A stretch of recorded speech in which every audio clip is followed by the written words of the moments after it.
The game design career of Bertel Horberg is one built around the clean execution of a simple concept, to a degree that few can hope to match. Mechstermination Force is the latest example of Horberg's remarkably distilled understanding of fun gameplay. Mechstermination Force by no means invents a new genre, but even with Cuphead looming just around the corner, Mechstermination Force may represent the best 2D boss rush game on Switch. Giant robots are a real problem, especially for tiny humans. At the start of the game, you'll choose from several different character skins before jumping immediately into your first boss fight. There is no real tutorial, trusting instead that you've likely played a video game before. A prompt does appear a moment before the first time you're required to jump, but other than that, you're on your own.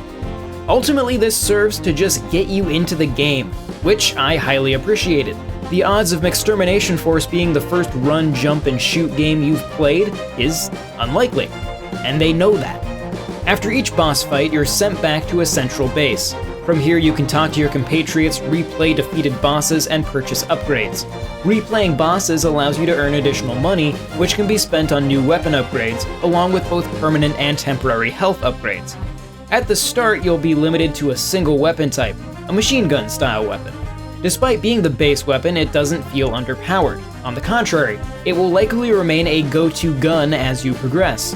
A few fights in, you'll unlock the ability to grip onto metal surfaces, and this includes bosses. While gripping, you can free aim, blending a feeling akin to Contra or even Metroid.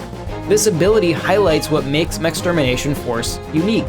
In a way, Mechstermination Force is a sort of 2D Shadow of the Colossus. Each boss has multiple weak points spread across multiple phases and varied attack patterns. To access them, you'll not only be shooting from the ground, but also climbing and jumping from place to place on the giant mechs, especially since certain weak points can only be damaged with your short-range melee attack, forcing you to get up close and personal. All of this can also be done with a friend. With many of the bosses sporting multiple weak points, it's even possible for two players to completely split their attention across multiple parts of the boss. The only real weak point in the boss fights themselves comes in the form of hit detection on your character.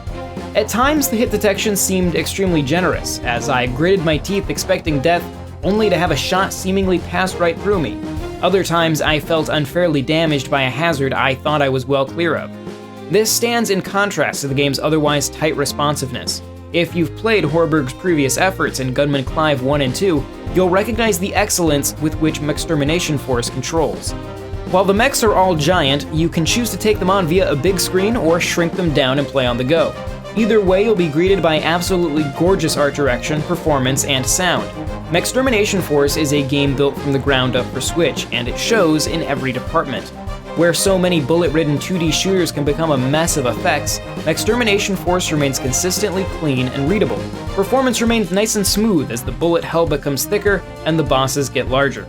Additionally, the loading times after death are extremely short. In fact, they're virtually non-existent, meaning that waiting to hop back into the action is never a chore. Mechstermination Force is the most consistently fun 2D boss rush game I've ever played. And yes, that includes a certain other boss rush game launching on Switch later this month. Every encounter is unique and challenging, but never unfair. Each boss is uniquely designed and realized with an outstanding degree of care and attention. From the moment you boot Mechstermination Force, it is immediately fun, and that never stops. This is a gameplay loop distilled to its purest form, and it's an absolute joy to experience.